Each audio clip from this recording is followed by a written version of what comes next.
This short story is called A Retrieved Reformation, and it's written by O. Henry. A guard came to the prison shoe shop where Jimmy Valentine was assiduously stitching uppers and escorted him to the front office. There, the warden handed Jimmy his pardon, which had been signed that morning by the governor. Jimmy took it in a tired kind of way. He had served nearly 10 months of a 4-year sentence. He had expected to stay only about 3 months at the longest. When a man with as many friends on the outside as Jimmy Valentine had is received in the stir, it is hardly worthwhile to cut his hair. "Now, Valentine," said the warden, "you'll go out in the morning. Now brace up and make a man of yourself. You're not a bad fellow at heart. Stop cracking safes and live straight." "Me?" said Jimmy in surprise. "Why, I never cracked a safe in my life." "Oh, no," laughed the warden. "Of course not. Let's see now. How was it you happened to get sent up on that Springfield job? Was it because you wouldn't prove an alibi for fear of compromising somebody in extremely high-toned society, or was it simply a case of a mean old jury that had it in for you? It's always one or the other with you innocent victims." "Me?"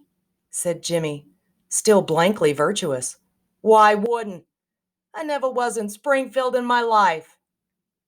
"Take him back, Cronin," said the warden, "and fix him up with outgoing clothes. Unlock him at 7 in the morning and let him come to the bullpen. Now you better think over my advice, Valentine." At 7:15 on the next morning, Jimmy stood in the warden's outer office. He had on a suit of the villainously fitting, ready-made clothes and a pair of the stiff, squeaky shoes that the state furnishes to its discharged compulsory guests. The clerk handed him a railroad ticket and the $5 bill with which the law expected him to rehabilitate himself into good citizenship and prosperity. The warden gave him a cigar and shook hands.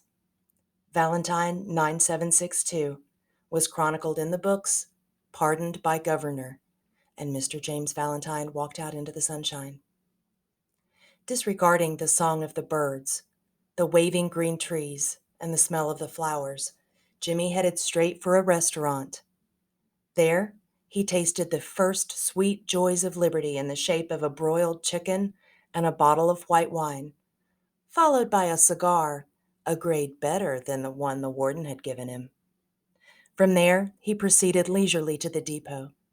He tossed a quarter into the hat of a blind man sitting by the door and boarded his train. 3 hours set him down in a little town near the state line. He went to the cafe of one Mike Dolan and shook hands with Mike, who was alone behind the bar. "Sorry we couldn't make it sooner, Jimmy, my boy," said Mike. "But we had that protest from Springfield to buck against, and the governor nearly balked. Feeling all right?" "Fine," said Jimmy. "You got my key?" He got his key and went upstairs, unlocking the door of a room at the rear. Everything was just as he had left it. There on the floor was still Ben Price's collar button that had been torn from that eminent detective's shirt band when they had overpowered Jimmy to arrest him. Pulling out from the wall a folding bed, Jimmy slid back a panel in the wall and dragged out a dust-covered suitcase. He opened this and gazed fondly at the finest set of burglar's tools in the East. It was a complete set, made of specially tempered steel, the latest designs in drills, punches, braces, and bits, jimmies, clamps, and augers, with 2 or 3 novelties invented by Jimmy himself, in which he took pride. Over $900 they had cost him to have made it, well, a place where they made such things for the profession. In half an hour, Jimmy went downstairs and through the cafe. He was now dressed in tasteful and well-fitting clothes and carried his dusted and cleaned suitcase in his hand. "Got anything on?" asked Mike Dolan genially. "Me?" said Jimmy in a puzzled tone. "I don't understand. I'm representing the New York Amalgamated Short Snap Biscuit Cracker and Frazzle Wheat Company. The statement delighted Mike to such an extent that Jimmy had to take a seltzer and milk on the spot. He never touched the hard drinks. A week after the release of Valentine 9762, there was a neat job of safe burglary done in Richmond, Indiana, with no clue to the author. A scant $800 was all that was secured. 2 weeks after that, a patented, improved, burglar-proof safe in Logansport was opened like a cheese to the tune of $1,500 currency, securities in silver untouched. That began to interest the rogue catchers. Then an old-fashioned bank safe in Jefferson City became active and threw out of its crater an eruption of banknotes amounting to $5,000. The losses were now high enough to bring the matter up into Ben Price's class of work. By comparing notes, a remarkable similarity in the methods of the burglaries was noted. Ben Price investigated the scenes of the robberies and was heard to remark, "Yeah, it's Dandy Jim Valentine's autograph. He's resumed business. Look at that combination knob, jerked out as easily as pulling up a radish in wet weather. He's got the only clamps that can do it. And look how clean those tumblers were punched out. Jimmy never has to drill but one hole. Yes, I guess I want Mr. Valentine. He'll do his bid next time without any short time or clemency foolishness." Ben Price knew Jimmy's habits. He had learned them while working on the Springfield case. Long jumps, quick getaways, no Confederates, and a taste for good society. These ways had helped Mr. Valentine to become noted as a successful dodger of retribution. It was given out that Ben Price had taken up the trail of the elusive cracksman, and other people with burglar-proof safes felt more at ease. One afternoon, Jimmy Valentine and his suitcase climbed out of the mail hack in Elmore, a little town 5 miles off the railroad down in the blackjack country of Arkansas. Jimmy, looking like an athletic young senior just home from college, went down the board sidewalk toward the hotel. A young lady crossed the street, passed him at the corner, and entered a door over which was the sign, "The Elmore Bank." Jimmy Valentine looked into her eyes, forgot what he was, and became another man. She lowered her eyes and colored slightly. Young men of Jimmy's style and looks were scarce in Elmore. Jimmy collared a boy that was loafing on the steps of the bank as if he were one of the stockholders, and began to ask him questions about the town, feeding him dimes at intervals. By and by the young lady came out, looking royally unconscious of the young man with the suitcase, and went her way. "Isn't that young lady Polly Simpson?" asked Jimmy with spacious guile. "No," said the boy. "She's Annabelle Adams. Her pa owns this bank. What'd you come to Elmore for? Is that a gold watch chain? I'm gonna get a bulldog. Got any more dimes?" Jimmy went to the Planters Hotel, registered as Ralph D. Spencer, and engaged a room. He leaned on the desk and declared his platform to the clerk. He said he had come to Elmore to look for a location to go into the business. How was the shoe business now in this town? Had he thought of the shoe business? Was there an opening? The clerk was impressed by the clothes and manner of Jimmy. He himself was something of a pattern of fashion to the thinly gilded youth of Elmore, but now he perceived his shortcomings. While trying to figure out Jimmy's manner of tying his four-in hand, he cordially gave information. Yes, there ought to be a good opening in the shoe line. There wasn't an exclusive shoe store in the place. The dry goods and general stores handled them. Business in all lines was fairly good. Hoped Mr. Spencer would decide to locate in Elmore.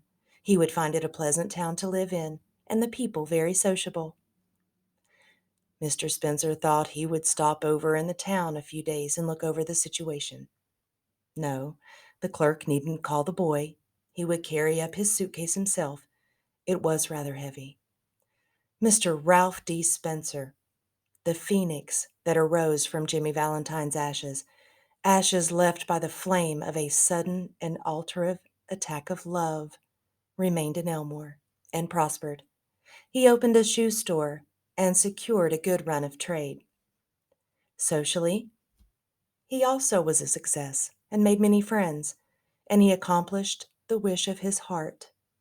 He met Miss Annabelle Adams and became more and more captivated by her charms.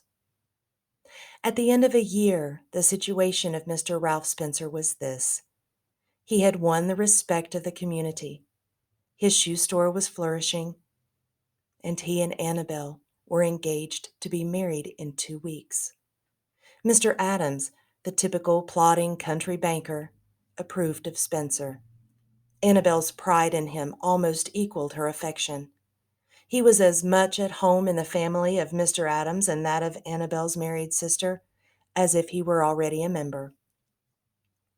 One day, Jimmy sat down in his room and wrote this letter, which he mailed to the safe address of one of his old friends in St. Louis. Dear Road Pal, I want you to be at Sullivan's place in Little Rock next Wednesday night at 9 o'clock. I want you to wind up some little matters for me. And also, I want to make you a present of my kit of tools. I know you'll be glad to get them. You couldn't duplicate the lot for $1,000. Say, Billy, I've quit the old business a year ago. I've got a nice store. I'm making an honest living. And I'm going to marry the finest girl on earth 2 weeks from now. It's the only life, Billy, the straight one.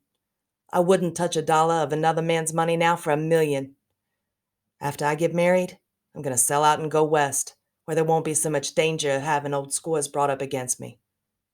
I tell you, Billy, she's an angel. She believes in me, and I wouldn't do another crooked thing for the whole world. Be sure to be at Sully's, for I must see you. I'll bring along the tools with me. Your old friend, Jimmy. On the night after Jimmy wrote this letter, Ben Price jogged unobtrusively into Elmore in a livery buggy. He lounged about town in his quiet way until he found out what he wanted to know. From the drugstore across the street from Spencer's shoe store, he got a good look at Ralph D. Spencer. Going to marry the banker's daughter, are you, Jimmy? Ben said to himself softly. Well, I don't know. The next morning, Jimmy took breakfast at the Adamses. He was going to Little Rock that day to order his wedding suit and to buy something nice for Annabelle. That would be the first time he had left town since he came to Elmore. It had been more than a year now since those last professional jobs, and he thought he could safely venture out. After breakfast, quite a family party went down together. Mr. Adams, Annabelle, Jimmy, and Annabelle's married sister with her 2 little girls aged 5 and 9.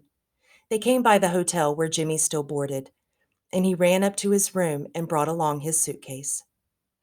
Then they went on to the bank. There stood Jimmy's horse and buggy, and Dolph Gibson, who was going to drive him over to the railroad station. All went inside the high carved oak railings into the banking room, Jimmy included, for Mr. Adams's future son-in-law was welcome anywhere. The clerks were pleased to be greeted by the good-looking, agreeable young man who was going to marry Miss Annabelle. Jimmy set his suitcase down. Annabelle, whose heart was bubbling with happiness and lively youth, put on Jimmy's hat and picked up the suitcase. "Wouldn't I make a nice drummer?" said Annabelle. "Oh, my, Ralph, how heavy it is. Feels like it was full of gold bricks." "Yeah, a lot of nickel-plated shoehorns in there," said Jimmy coolly, "that I'm going to return. Thought I'd save express charges by taking them up. I'm getting awful economical." The Elmore Bank had just put in a new safe and vault. Mr. Adams was very proud of it and insisted on an inspection by everyone. The vault was a small one, but it had a new, patented door. It fastened with 3 solid steel bolts thrown simultaneously with a single handle, and had a time lock. Mr. Adams beamingly explained its workings to Mr. Spencer, who showed a courteous but not too intelligent interest. The two children, May and Agatha, were delighted by the shining metal and funny clock and knobs. While they were thus engaged, Ben Price sauntered in and leaned on his elbow, looking casually inside between the railings. He told the teller that he didn't want anything. He was just waiting for a man he knew. Suddenly, there was a scream or two from the women and a commotion. Unperceived by the elders, May, the 9-year-old girl, in a spirit of play, had shut Agatha in the vault, and then had shot the bolts and turned the knob of the combination as she had seen Mr. Adams do. The old banker sprang to the handle and tugged at it for a moment. "Oh, the door can't be opened," he groaned. "The clock hadn't been wound nor the combination set." Agatha's mother screamed again, hysterically. "Now hush," said Mr. Adams, raising his trembling hand. "All be quiet for a moment. Agatha," he called as loudly as he could, "listen to me." During the following silence, they could just hear the faint sound of the child wildly shrieking in the dark vault in a panic of terror. "My precious darling," wailed the mother. "Oh, she'll die of fright. Open the door. Oh, break it open. Can't you men do something?" "There isn't a man nearer than Little Rock who can open that door," said Mr. Adams in a shaky voice. "My God, Spencer, what shall we do? Now that child, she can't stand it long in there. There isn't enough air, and besides, she'll go into convulsions from fright."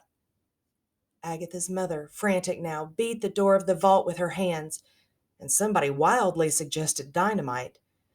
Annabelle turned to Jimmy, her large eyes full of anguish, but not yet despairing. To a woman, nothing seems quite impossible to the powers of the man she worships. "Can't you do something, Ralph? Try, won't you?" He looked at her with a queer, soft smile on his lips and in his keen eyes. "Annabelle," he said, "give me that rose you're wearing, will you?" Hardly believing that she heard him aright, she unpinned the bud from the bosom of her dress and placed it in his hand. Jimmy stuffed it into his vest pocket, threw off his coat, and pulled up his shirt sleeves. With that, Ralph D. Spencer passed away, and Jimmy Valentine took his place. "Now get away from the door, all of you," he commanded, shortly. He set his suitcase on the table and opened it out flat. From that time on, he seemed to be unconscious of the presence of anyone else. He laid out the shining, queer implements swiftly and orderly, whistling softly to himself as he always did when at work. In a deep silence and immovable, the others watched him as if under a spell. In a minute, Jimmy's pet drill was biting smoothly into the steel door. In 10 minutes, breaking his own burglarious record, he threw back the bolts and opened the door. Agatha, almost collapsed but safe, was gathered into her mother's arms. Jimmy Valentine put on his coat and walked outside the railings toward the front door. As he went, he thought he heard a faraway voice that he once knew call, "Ralph!" But he never hesitated. At the door, a big man stood somewhat in his way. "Hello, Ben," said Jimmy, still with his strange smile. "Got around at last, have you? Well, let's go. I don't know that it makes much difference now." And then Ben Price acted rather strangely. I guess you're mistaken, Mr. Spencer. Don't believe I recognize you. But your buggy's waiting for you, ain't it?" And Ben Price turned and strolled down the street.